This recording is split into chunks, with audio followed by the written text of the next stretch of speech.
ขอบคุณค่ะ Well, like you, Dr. Kopsab, I feel very much at home with men in uniform. But unlike you, I'm quite happy with them. I have no worries. Yeah. Well, I thought you said 19 minutes, but you are lucky because you are in Malaysia. In Thailand, that would have merited a coup d'etat. You know, Malaysian officers are very... anyway, thank you very much for a very interesting presentation, where what I like is you talk about the human and the humanity side of ASEAN. And you gave us a gentle warning about the People's Republic of China. Thank you. Most people forget that. Okay, now may I invite Major General Ashok Huku, and as usual, 20 minutes, sir, maximum. Thank you. Excellencies, distinguished ladies and gentlemen, good morning. I'm honored to be a part of this event, and I'd like to thank Midas for giving me this opportunity to be here and share my thoughts with you on ASEAN. I'd also like to thank Midas and the Chief Executive for extending a very warm and memorable and very hospitable invitation to us here. Thank you very much. To begin with, it's with great pleasure that I inform the audience that the representatives of ASEAN +6 were in my hometown, Pune in India, for a training session in February and March this year. It indicates the extent of ASEAN's reach in Asia and India's relations with the organization. Ladies and gentlemen, it's always very difficult to predict the future. The astrologers are destined to do that. In the intelligence community, we are encouraged not to predict, but to look at facts, analyze, and give a presentation. I've tried to do something like that. 21st century has changed the security paradigm. The frontiers of technology have been crossed and recrossed at a rapid rate, and new methods of conflict have been found. Today, security issues are also connected to climate change, water, energy, migration, food, the cyber world, space, etc., and of course, terrorism. Peace has been sought through complex mechanisms of trade and socio-cultural bonds. Towards that end, ASEAN has played a significant role in a troubled world. It is to the credit of ASEAN that it's held together through difficult times and contributed to peace and stability in the region. ASEAN has come a long way since the first summit was held in Bali in 1976. Today, we try to find an answer to the question, what is it for ASEAN in the next 50 years? Looking at the future, crystal ball. In order to make an assessment, it is necessary to take a stock of the challenges that are likely to be posed by the strategic environment in Asia, in which ASEAN will have to play a very important role in the years ahead. So I start with the strategic environment in Asia, which is likely to take place in the near future. First of all, China. China has emerged as a leading challenger to the United States' economic and military might. Some of China's strategic priorities in 21st century are very important for ASEAN to know and for the rest of the world also. It sees 21st century as a strategic window of opportunity to become a global power, to change the present unipolar world to a multipolar one, expand military power, doctrines, and activities with capabilities for power projection regionally and later on globally. Assimilation of Taiwan. China looks forward to resolving disputes with Japan in East China Sea. Similarly, the dispute over Spratly and Paracel Islands, Brunei, the Philippines, Malaysia, Indonesia, and Vietnam. These islands lie in South China Sea, through which strategic sea lanes of communication pass. China's determination and aggressive policy to dominate the SLOCs will continue to raise tensions in the years ahead. China's strategic objectives will pose a great challenge to ASEAN and will continue to do so in the foreseeable future. I must mention the impact of the famous Silk Route. The Chinese initiative of Belt and Road, backed by an extensive China-led funding of infrastructure, will have a tremendous economic and geopolitical impact globally. Chinese President Xi Jinping is hopeful that the trade volumes among the Silk Road economies would touch 2.5 trillion US dollars in the next 10 years. The Belt and Road are expected to connect the vibrant East Asia economies at one end and developed European economies at the other. The economic prospects of the initiative are immense. ASEAN will stand to benefit economically if the project is successful. However, the strategic calculus can have consequences for the existing global balance of power. It could shift the center of geo-economic power from Eurasia and have a direct impact on the US strategy of rebalancing. ASEAN will have to factor this possibility in its vision for the next 50 years and cope with the resultant challenges. And that brings me to the US concept of rebalancing, which is very important for ASEAN. The US has been promoting the concept of pivot to the East, also known as rebalancing. It is a direct challenge to China's new foreign policy of Fuxing, which seeks to restore China's status as the major world power. The US has been strengthening political and military relations with Taiwan, South Korea, Japan, India, Indonesia, Malaysia, Philippines, Thailand, Vietnam, Australia, and New Zealand. Although Washington denies that these measures are anti-China, China believes they are just that. This strategic power play is not a matter of few years. It will continue for decades as the US and China jostle for dominance in the region and along the sea lanes of communication, which is actually the lifeline of world trade. Inexorably drawing the countries en route into the complexities of the power play. The nerve center of this power play passes through ASEAN countries. They will feel the heat of friction in the decades ahead. Talking of the US, I'd like to quickly mention the Sunnyland Summit and how it points to the future. President Barack Obama hosted ASEAN leaders in the US in February 2016. The convening of the first ever standalone meeting with Southeast Asian leaders in the United States is both a powerful symbol of Washington's commitment to Southeast Asia and a clear signal by the Obama government to the next US administration about the importance of ASEAN. The 17-paragraph joint statement listed out principles for respect, freedom, navigation, sustainable, inclusive economic growth, etc. But 3 of the 17 paragraphs in the US-ASEAN joint statement dealt with maritime security. This is really significant. It indicates how important maritime security is to all the stakeholders in this region. On the security side, combating the Islamic State and contending with China's growing assertiveness in South China Sea were also discussed. ASEAN can look forward to continued engagement by the US on security and trade issues in the decades ahead. But ASEAN will have to chart its diplomatic moves, taking great care not to upset China on the one hand, and on the other, continue to benefit by its relationship with the US. Not an easy call by any measure. Then the regional nuclear powers. I must make a mention of that because, again, it has a very important bearing on ASEAN's future. On the eastern flank of ASEAN lie 3 nuclear powers, China, India, and Pakistan. India and Pakistan have tense relations over territorial claims and terrorism misuse. These have already led to 4 wars and continuing problem of terrorism. While a nuclear war remains unlikely, a limited conventional conflict could be sparked under certain circumstances.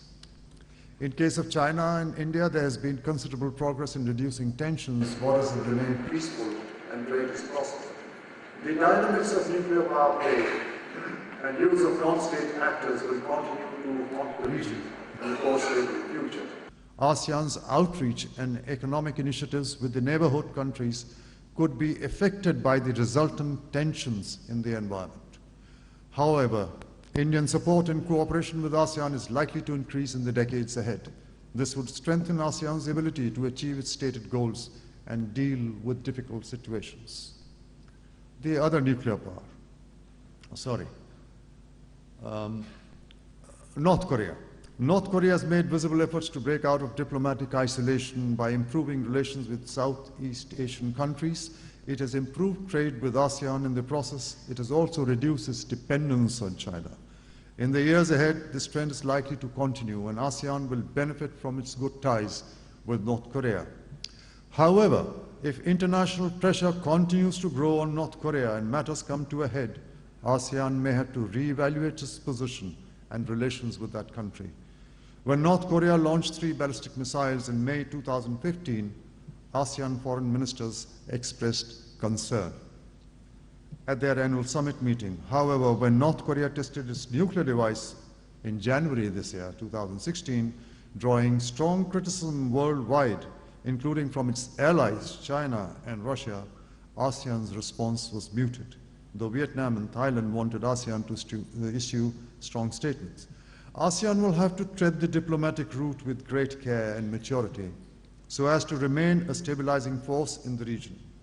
Other countries can hope that ASEAN's ties with North Korea will contribute in keeping the latter's leadership calm and help avert escalation of tensions. Another important factor, internal dissent in ASEAN. ASEAN is known for its consensus approach to issues. That does not mean there is no internal dissent.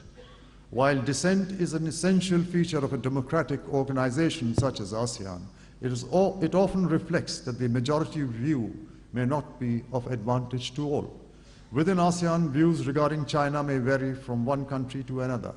Dissent, therefore, can cast a shadow over the principle of consensus as each ASEAN country tries to meet its own strategic priorities, which may differ from those of the others within the organization. This trend is to be expected in future as US and China jostle for power in this region. The strength of ASEAN as a cohesive organization will be repeatedly tested in the decades ahead. Success will depend on the leadership of ASEAN for ensuring that dissent does not weaken the cohesiveness of the organization. Ladies and gentlemen, I was fortunate to participate in the COP21 summit which took place in Paris last year, November, December, and we discussed the effects of climate change, which are really mind-boggling if you read that. And therefore I brought in climate change in ASEAN. Southeast Asia is highly vulnerable to climate change as a large proportion of the population and economic activities concentrated along the coastlines. Due to climate change, heat waves, droughts, floods, and tropical cyclones have become more intense and frequent, creating socio-economic problems. An Asian Development Bank study projects a 4.8 degrees Celsius rise in mean annual temperature and a 70 centimeter rise in mean sea level by 2100. 2100 may look too far just now, but the next 50 years for ASEAN will be crucial. When I talk of sea levels rise, it's in Indonesia and Philippines, Thailand and Vietnam. Rise in sea level will result in major problems for many ASEAN's large coastal cities such as Jakarta, Bangkok, Manila. Millions of people may have to be resettled and massive expenditures running into billions of dollars incurred to protect coastal cities.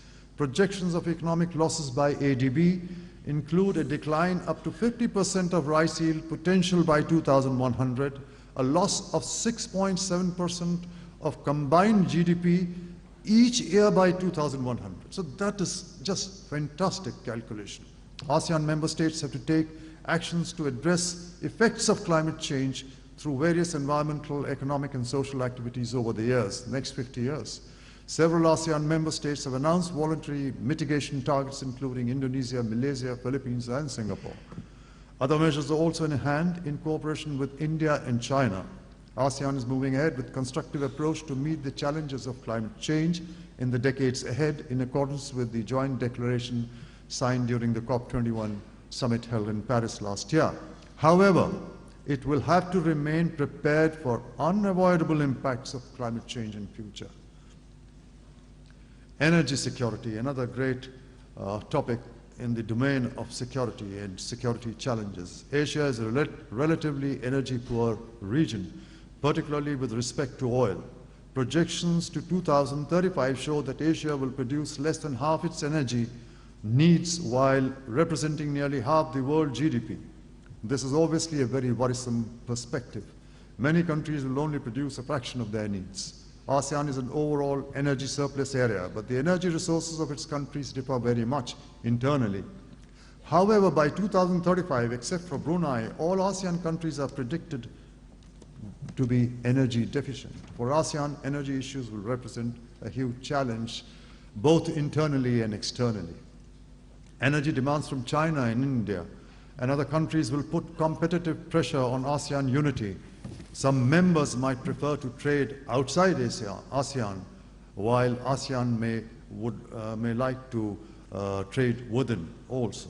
Many border areas of ASEAN, particularly offshore, have overlapping claims both by ASEAN and non-ASEAN countries. These sovereignty issues pose a threat to ASEAN unity and integration. Many internal ASEAN borders are not defined, including in areas where energy sources may be present. All this needs resolution. In the decades ahead, energy issues will pose serious problems for ASEAN. It will have to remain alert and resilient to possible precipitous developments that could take place as individual countries prefer to direct their actions towards national priorities rather than those of ASEAN. The all-important ASEAN Regional Forum, Honorable Prime Minister of Malaysia drew your attention to it yesterday.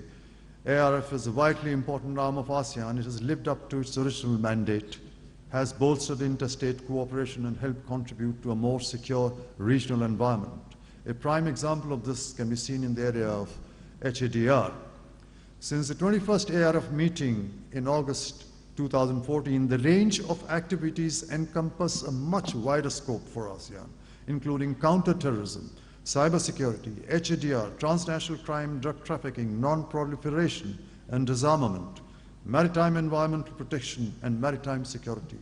The range of ARF activities indicates its growing role and capacity to make meaningful impact on global issues. While the ARF may not be able to directly solve the regional security issues, the Forum has played a critical role in enhancing cooperation and trust in this region. In the future, ASEAN will be faced with increasing challenges in HADR and is well positioned to play a leadership role. Towards that end, it will need to enlarge its capabilities as the challenges in the next 50 years are likely to be of greater magnitude.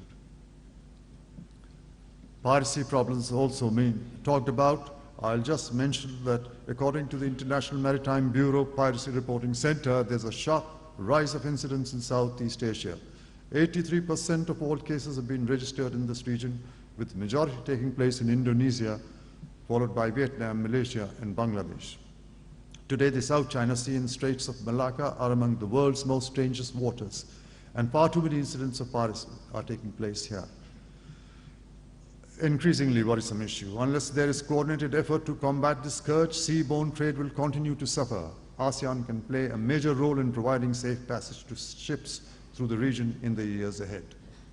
Now there's patrolling, eye in the sky, and other good things, but I would recommend that this concept of an anti-piracy operations center, common center for ASEAN be examined and see if intelligence exchange, sharing of information, rigorous joint patrols can bring the situation under control. So need to establish an ASEAN Anti-Piracy Operations Center. ASEAN 2025 was proclaimed, ASEAN was proclaimed a community through a declaration signed by its leaders at their 27th summit here in Kuala Lumpur last year, November. The possibilities for ASEAN over the next 50 years are indicated by the statement articulated in ASEAN 2025, Forging Ahead Together. Now, the various important articulations are on the slide. I'd like to draw your attention to just two of them, the ones underlined. Strengthen capacity to deal with existing and emerging challenges while maintaining ASEAN centrality, an outward-looking and global player. So these are the two, really the heart of what ASEAN will be required to do in the next 50 years. ASEAN defense ministers, again, Honorable Prime Minister and other distinguished speakers have spoken about it. crucially important function of ASEAN is undertaken by ADMM +10. In keeping with ADMM's objectives of promoting regional peace and stability through dialogue and cooperation in defense and security, ASEAN has worn the mantle of a peacekeeper regionally. As the undercurrents of regional disturbances have global actors, the magnitude of ASEAN's responsibility is enormous. They far exceed the regional dimension. Instead, they will involve ASEAN in the turbulence of global geopolitics. So you see, ASEAN is not restricted to a regional role. It is a global player now. Over the next 50 years, ASEAN will face these challenges as it pursues its own objectives and also gets inexorably drawn into these said turbulences. The significance of ADMM's work will increase manyfold in the future. Towards that end, ASEAN will have to constantly reassess and increase its capabilities to perform its role. ASEAN will have to protect itself from exogenous threats over which it will have very little control. For example, superpowers, major powers of the world, the friction generated by them in this region. Very little control ASEAN will have over it. It will also have to take care not to be weakened by endogenous threats. Both types of challenges will demand strong leadership, non-partisan strategy, and solidarity within the organization. ASEAN has held together for half a century. In the forthcoming decades, it'll have to continue to keep reinventing itself, adjusting and promoting its capabilities under strong leaders and as per the changing times. At the end, I'd like to just draw your attention to the slide. Socioeconomic and geopolitical stresses on ASEAN will increase in the future. ASEAN will have to integrate more, reinvent and readjust to the changing global strategic environment so that it remains relevant. Thank you very much.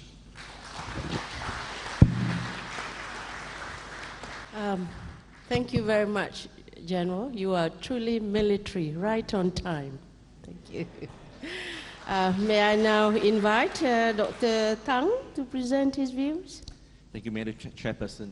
With indulgence, I'll prefer to speak from where I'm seated so I can better manage my time. Tan Sri, Datuk Excellencies, distinguished members of the Armed Forces, bid you selamat pagi and good morning. Please allow me a brief moment to express my gratitude and thanks to Midas for the kind invitation for me to share some of my observations on ASEAN's future today. Looking at the topic, we've been asked to look at ASEAN in the next 50 years. As we all know, academics are really, really bad at these topics. When we make forecasting and crystal gazing, most of the time, if not all of the time, we get it wrong. I think a better panelist will be getting several bomos and shamans. I think they have a better likelihood of telling you what the future would hold. But nevertheless, I think in the next 10, 20 years, there are two discernible trends that we can literally bet our farm on. Number one, ASEAN would not be another EU. Our trajectory, our path would be very different. The way ASEAN would evolve, the regionalism would be following an ASEAN way and ASEAN interest. And secondly, in the next 50 years, maybe 75 years, 100 years, in whatever form, ASEAN would still play a role, ASEAN will still exist in our lifetime, in our children's lifetime, because I see ASEAN's role would definitely evolve. But I share the views of my distinguished panelists here that ASEAN would definitely operate in a different environment. ASEAN would have to face head-on challenges on climate change, on changing demographic, aging society, issues that perhaps are not on the forefront now, but in the next 20, 30 years will be increasingly more pressing, and either governments at the national level or the regional level would have to pay closer attention to these factors. We will also see a very different ASEAN. For the past 49 years, ASEAN has been very successful, and we have been reaping the fruits of our labor of regional cooperation.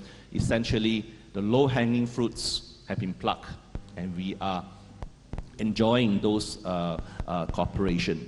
in the next 10, 20 years, cooperation will be more difficult because the kind of cooperation that we demand and the kind of cooperation that we would be looking forward to would be more of a qualitative nature. So the easier things have been done. Now we are going on to the more difficult aspects. Related to that, ASEAN would also be faced with more acute tests. We will face different stress points. But the main point is that ASEAN have to evolve, ASEAN has to change. Because the strategic environment has changed, the people have changed, the Southeast Asian people have changed. Let me, in the next 50 minutes, outline perhaps my 5 observations on the challenges and the points that ASEAN has to navigate. First, very importantly, community building. We are in the first phase of a new ASEAN, an ASEAN community. We have heard from the fellow panelists, and you see in the ASEAN 2025 documents that the people is very important. ASEAN has to matter to the people. So the primary challenge is how to make ASEAN relevant to the people, not just to the MNCs, not just to the big businesses, but to the people on the ground. After all, the political statements, the joint communiques, and the major speeches by the ASEAN chairs and all the ASEAN leaders put the ASEAN in the forefront. But if you ask Malaysians, Indonesians, Thais, Filipinos, what is ASEAN? Most probably you would get a very puzzling look, and they do not really feel the ASEAN Economic Community works for them. Even if it does, they do not know it's ASEAN. So ASEAN needs to do a better job at selling ASEAN, at promoting ASEAN, at raising ASEAN awareness, essentially making ASEAN work for the people. Related to that, there is always the criticism that ASEAN processes remain elite-driven. I think the next 10, 20 years, that is an inevitable fact that we have to face with, because ASEAN is first and foremost an intergovernmental organization, and therefore it will remain elite-driven. But there is an ongoing process where civil society is gradually brought into the discussion. So one challenge for ASEAN is to how do we bring the people in, how do we balance between the imperative of making ASEAN community work while incorporating the masses, the voice of the masses in, without damaging the effectiveness of the regional organization. Related to security, which I think it's a primary focus of this conference, ASEAN has done relatively well in terms of confidence building measures. And we see that there are moves and initiatives taken to move to the next step, which is preventive diplomacy. We need to move faster and also to explore ways on conflict resolutions, because ASEAN has been criticized for sweeping a lot of things under the carpet, delaying hard decisions. Essentially, is that the next move forward? Related to ASEAN awareness and the community building, the one factor that ASEAN needs to really think about is how to bring ASEAN to the 9 other ASEAN countries. If you look at most of the major ASEAN institutions, the secretariats, the institutions that are built, most of them, if not all of them, are based in Jakarta or Indonesia. So to the people in Vientiane, to the people in Yangon, to the people in Kuala Lumpur, ASEAN is a flag that you see at all the other Southeast Asian member states. But there is no ASEAN visibility in other countries except Indonesia. ASEAN should consider and think about to adopt the UN model. The headquarters is the United Nations, but you have UN agencies in Geneva, in Tokyo, in Bangkok, and this is where you generate the awareness and you bring the Southeast Asian members to work in this kind of institutions. Most importantly, you generate stakeholdership in the respective members' countries. So in order for ASEAN to grow, to be anchored in Southeast Asia, ASEAN needs to be, quote-unquote, less Indonesia-centric. Final point in community building, we have to ask the question, who provides security for the Southeast Asian countries? Let's be frank, ARF, ADMM, these are institutions to foster regional cooperation in the security realm, but it does not provide security for the individual countries or as a collective. We still look to external parties, United States predominantly, for our security. Number of our Southeast Asian countries, ASEAN member states, the Philippines, the Thailand, have security treaties with the United States. So the hubs and spoke system, the US-led security architecture, is still the mainstay as a security provider. So moving forward in the next 20, 30 years, does ASEAN has a role to play to provide for our own security? I'm not saying we should dispel, we should abandon the existing structure, but could we explore ways to have a parallel system where Southeast Asians and the member states take more responsibility for regional security? We have, a second point, we have an extensive discussion on major power rivalry, so I shall cut this point short. I think Singapore Minister of Defense, Mr. Ng, raised a very good point yesterday when he mentioned our ASEAN's never again moment is never again to let Southeast Asia be the battlefield for major power rivalry, like in the Cold War. This is something that ASEAN needs to manage. We have been doing quite well in ADMM Plus, ASEAN Regional Forum, in facilitating the platform for the major powers to continue to engage us. The question that befalls ASEAN, the challenge is that, is this sufficient? Will Beijing, will Washington, will Tokyo be happy with just having military exercises, HADR, and so on? What are their strategic interests in the region? Will this rivalry manifest in a different way? What if conflicts would blow up? How will ASEAN respond? And in this sense, ADMM Plus and ADMM, I think, is hamstrung to handle contingencies beyond confidence building measures. My third point on ASEAN centrality, and this is very important for Southeast Asia and ASEAN. ASEAN centrality will continue to be tested, and even more in the coming decades, in the next few years, in the next 10, 20 years. This is a time for ASEAN to prove its mettle, to prove its effectiveness, to prove its relevance. Centrality is quite elusive because I don't think we yet have a clear definition of what it is. It's a perhaps ongoing concept, but the reason for ASEAN upholding centrality, at least to me, is very clear. Without ASEAN centrality, ASEAN will be divided.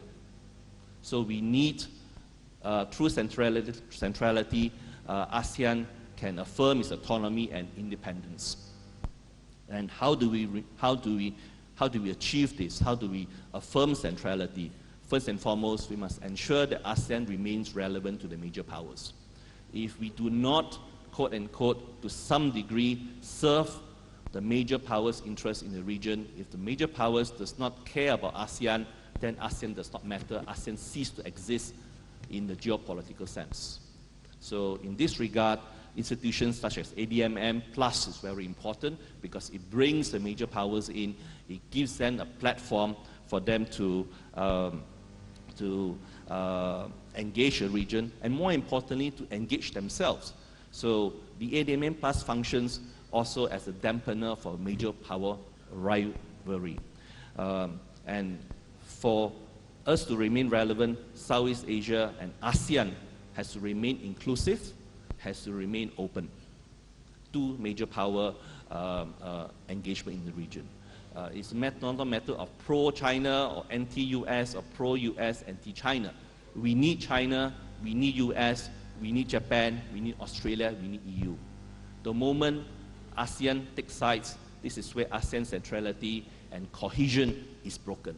Then you will have perhaps a new era of Cold War dynamics being played in the region, and this would unravel and undo all the good work we have done in terms of major power rivalry. My fourth point, in the next 10, 20 years, perhaps we will see new centers of power in Southeast Asia within ASEAN.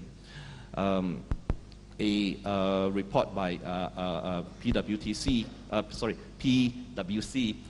projects in 2015, Southeast Asia would have 3 countries among the top 20 economies. Indonesia at number 7, Vietnam at number 15, Philippines at number 17. So 3 countries among the top 20 economies in the world by 2015. What does this mean for ASEAN? At least to me, you can see Vietnam coming to the fore. Right? Most of the ASEAN 5 countries are the littoral or the maritime Southeast Asian countries, and perhaps by default, they provide the leadership. In the next 20, 30 years, if Vietnam emerges to be the economic powerhouse of the region, they would, of course, demand and perhaps would receive commensurate political influence. So we see a different dynamics being played in ASEAN. We see the rise of the continental Southeast Asian countries within ASEAN. And let's not forget the potential that is Myanmar as well. So perhaps within Southeast Asia, within ASEAN, there may be a shift in the works in terms of the strategic weight and what implication that would have on regional leadership and the political security dynamics in the region. My last point, again to repeat one of the points made by our fellow panelists, ASEAN's future depends not only just on what we do inside in terms of the community building process, because ASEAN does not operate in a vacuum. ASEAN relies a lot and trades a lot with our with our dialogue partners, US, Japan, EU, China, our major investors, major trade partners, major destinations for inbound tourism, which generates a lot of economic growth for Malaysia and for Thailand and a lot of Southeast Asian economies. So ASEAN is driven as much by internal processes as much as it is driven by external processes as well. Question is, will today's friend be tomorrow's security concern? Will today's security concern be tomorrow's friend? I think the best option for us, for ASEAN, is not to have to answer this question, because our default and strategic option has always been the ASEAN DNA of being a facilitator for intra-regional and also extra-regional cooperation and also friendship. So to us, to finger any party as a potential threat, potential enemy, I think that undermines and also that buying our hands in terms of reaching out to our dialogue partners. But having said that, ASEAN needs to be sincere and also look at the reality with the facts on the ground. If there are threats emerging, I think ASEAN needs to speak with a single voice. So the cohesion is very important, the unity is very important. Madam Chairperson, let me end with one last point, which I think is very important and has not been touched on. We hear a lot about the strategic environment and the strategic shift in the region and also globally. ASEAN is poised to play a very important role in order to provide space for the emerging and the emergent powers in the region to remain engaged in Southeast Asia. And that I'm referring to China and also India. And we are sandwiched between the 2 major powers. If there is no role and these 2 major powers do not find or do not feel comfortable in the region, if they're not accepted as a stakeholder, then they may avoid us totally or they may jostle for leadership in the region. And perhaps this is what we are seeing in the Sino-US rivalry being played out in the region, the Sino-Japanese rivalry being played out in the region. So for ASEAN is to perhaps mute and dampen this rivalry and provide the strategic space, number 1, for perhaps increased Chinese leadership or at least increased Chinese strategic and involvement in the region. On the last point, perhaps we really have to seriously consider and think through what are the implications, positive and negative, of China being a security actor in the region. Because China has been a positive and a welcome economic partner in the region. But China as a political security actor, we are just beginning to feel the weight and the influence in the last 10 years. And in the next 10, 20 years, I think this weight will be even stronger on the region. Thank you, Madam Chairperson. Thank you very much, Dr. Tang, for that very concise presentation.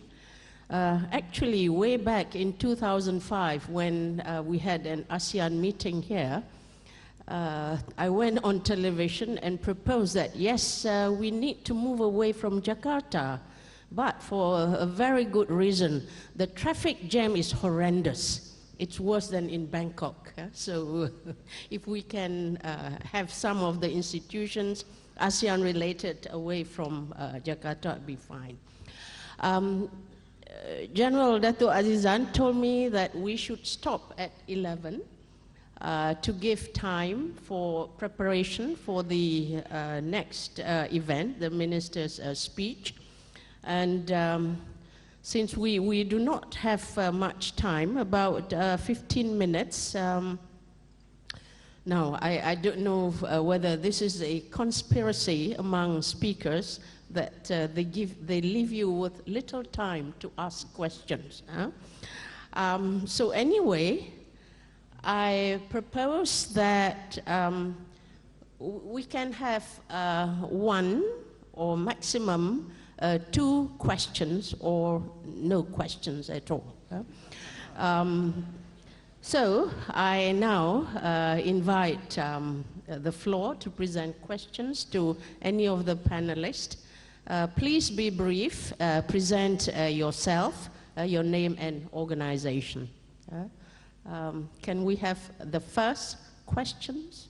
My name is Major Dinesh Adhikari from Nepal. I am attending staff course in Malaysian Armed Force. My question to General Ashok. Sir, as India is emerging power, so how do you see the role of India for development and strengthening the SAARC? And how can ASEAN and SAARC as a whole body work together for development of the region? Thank you.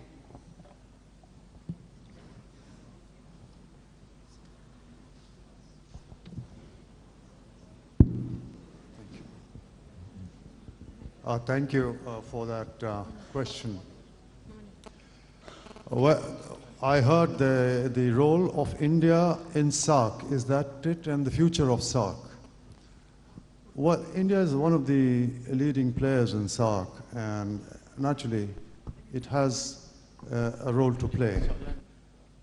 However, you're right in picking up this question because the speed at which SAARC is moving ahead is not probably the one it should actually move ahead. So I think there is a lot to be done by India and certain other countries, I don't wish to name them, where tensions have to be reduced and we move ahead. Let's see, the SAARC summit is about to take place now. There's a new dispensation in India, political dispensation, new initiatives coming from the political leadership in India. And I'm quite hopeful that unless there is some untoward incident taking place, we should see some good progress, better than what's been happening in the last few years. Okay. Thank you, General. One more.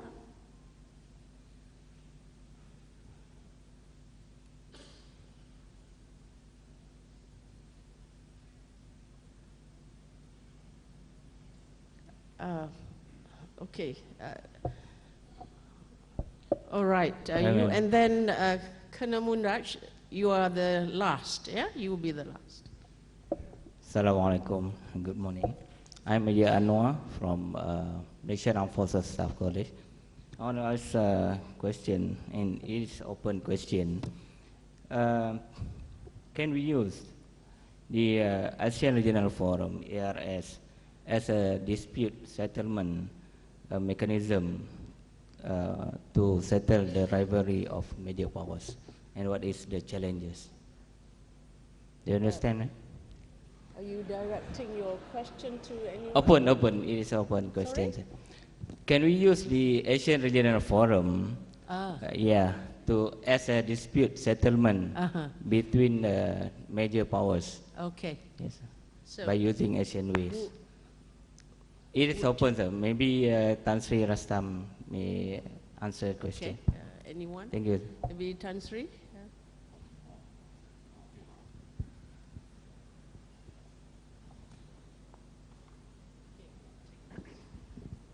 Thank you very much. As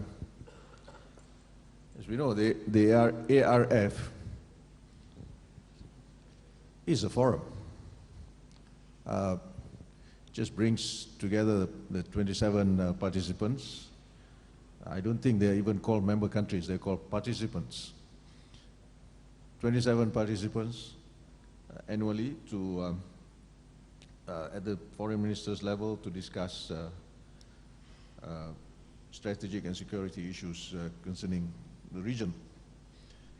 But of course, there are these other mechanisms related to the ARF. But we can see some very interesting problems there. One example, the situation in the Korean Peninsula. There, for a number of years, there had been that process called the six-party talks. And I recall in 2007, I believe, in Singapore, there was a sort of a suggestion that perhaps the six parties to the six-party talks could sit down informally when the ARF was being held there. It didn't work. So I think it is still a long way for the ARF to evolve into a dispute settlement mechanism. Of course, within the context of ASEAN and also the external partners of ASEAN, there is the Treaty of Amity and Cooperation in Southeast Asia, TAC, to which ASEAN members are either signatories, original 5 signatories, plus the others who have acceded to it. And the Treaty of Amity and Cooperation is acceded to by all the major powers, by all those countries that wanted to become part of the EAS, for example, the East Asia Summit. One of the conditions was to accede to the Treaty of Amity and Cooperation.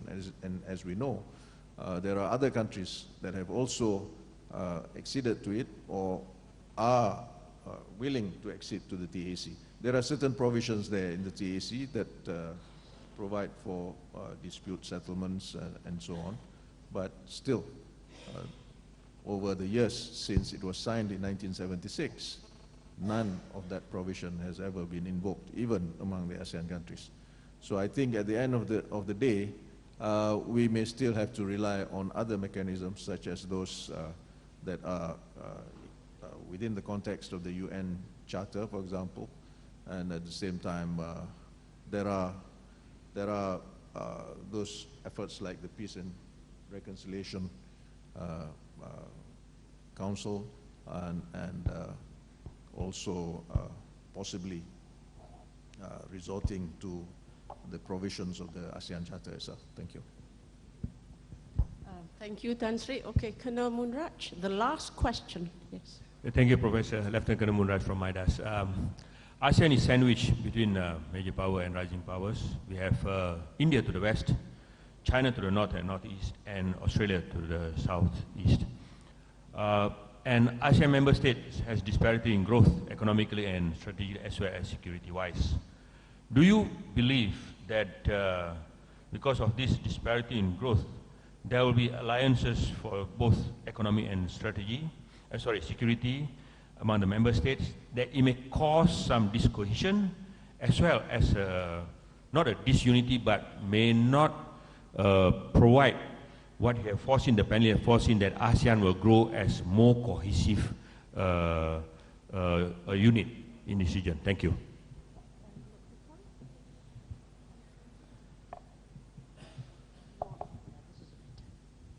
Thank you. Sorry, the audio is not that clear, so I think I partially get what the good colonel is asking.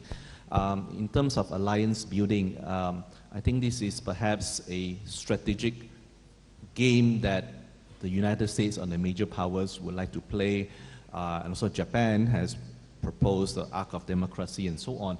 I think for us in Southeast Asia, the moment any of the Southeast Asian countries go beyond their treaty obligations like Philippines and United States, perhaps that would be a crack in ASEAN, because inherently an alliance, you would ask the question, what is the alliance for? Who is the alliance against?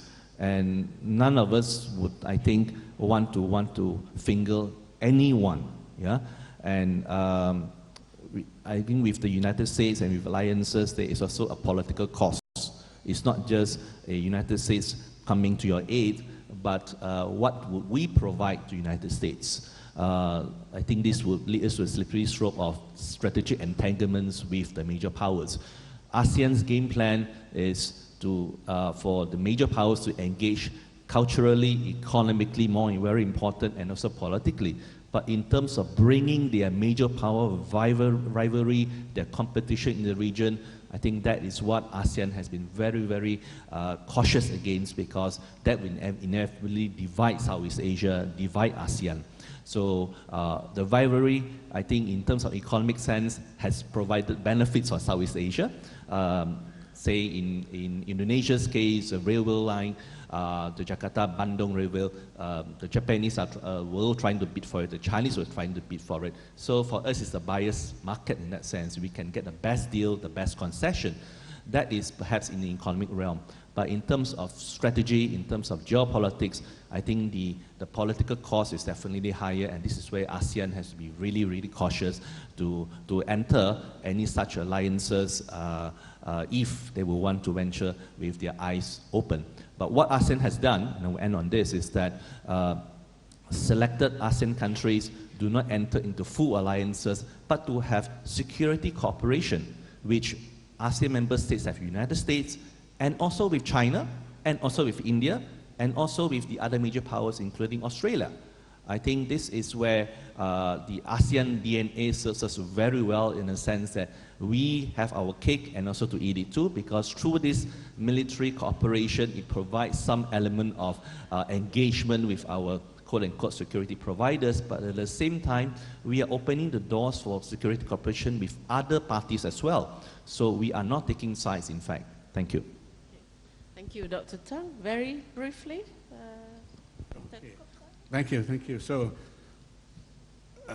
because Dr. Tang spoke so quickly, I think I have 1 minute from him to be able to say something.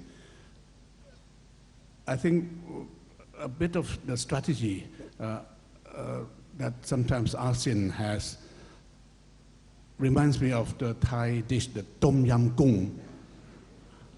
Because in Tom Yam Goong, we tend to put everything in and hope for the best. It's either sweet, sour, hot, chili, you know, it suits everybody. And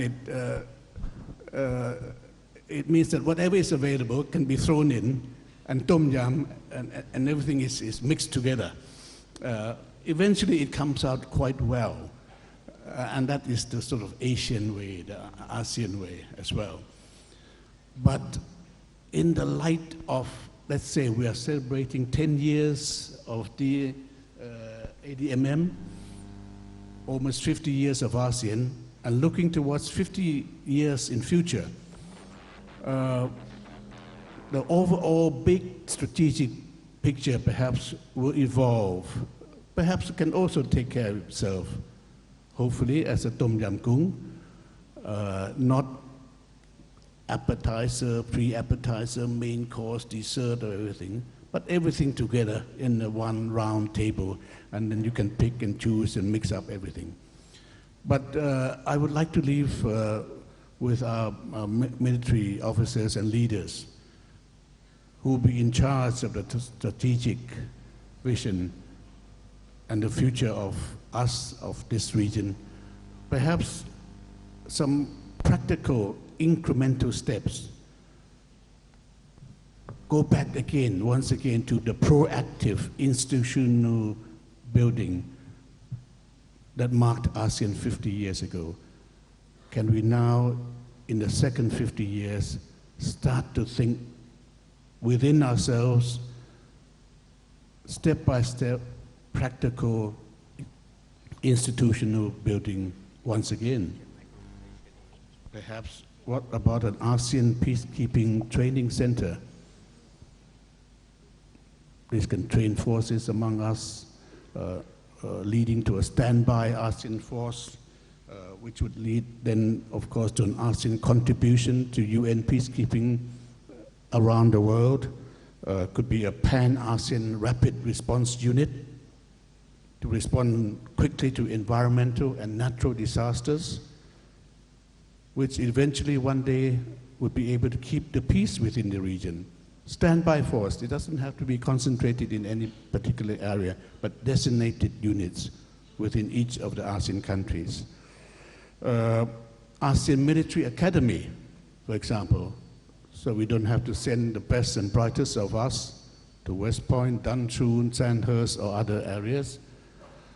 This Baguio Philippine Military Academy perhaps can be built up so that our people have camaraderie, classmates, know the systems, thinking, can feel heart to heart among military people. ASEAN defense industry, to supply our own homegrown armaments. And looking at the IPTN in Indonesia, the aerospace, could that be a major hub of ASEAN arms production? Can we build, of course, upon Malaysia's peacekeeping training center at Port Dickson in order for it to become an ASEAN peacekeeping training center to send forces to UN peacekeeping, to respond rapidly to environmental threats within our own region and to meet our own needs. And also Singapore's Code for Unplanned Encounters at Sea, the CUES, C-U-E-S, can that be expanded to include all the ASEAN countries and also to respond eventually to threats not only at sea but elsewhere, transnational threats, domestic threats. So these are the practical steps I think we have to start thinking about together with the evolving bigger picture strategic vision. But these are practical things I think that we in many of our societies look to the military arm, to the thinkers, the strategists within our military uniformed services to be able to help to lead the way for us into the future. Thank you. Thank you very much, Ambassador Kopsa. Well, in addition, today we baptized Tom Yum as the ASEAN national dish. Excellencies, distinguished guests, ladies and gentlemen, we have come to the end of this very insightful and interesting session, almost 2 hours. So let us give or show our appreciation to our speakers, Tan Sri Rastam, Ambassador Kopsa, General Huku, and Dr. Tang. Thank you very much, and now I hand over the session to the MC. Thank you, Professor.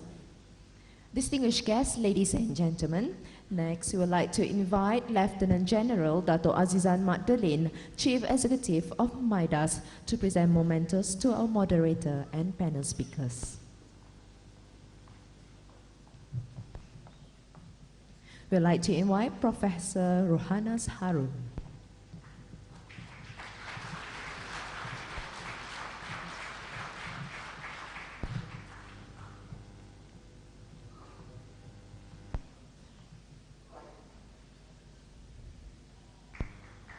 Tan Sri Rastam Muhammad Isa,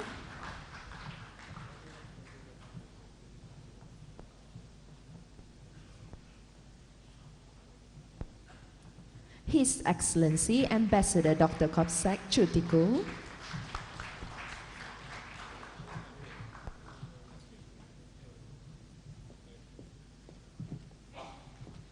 Major General Ashok Huku,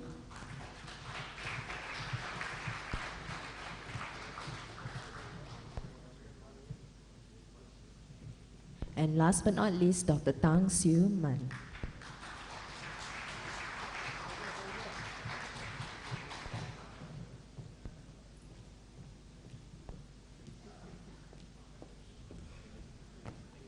Thank you, Dato'.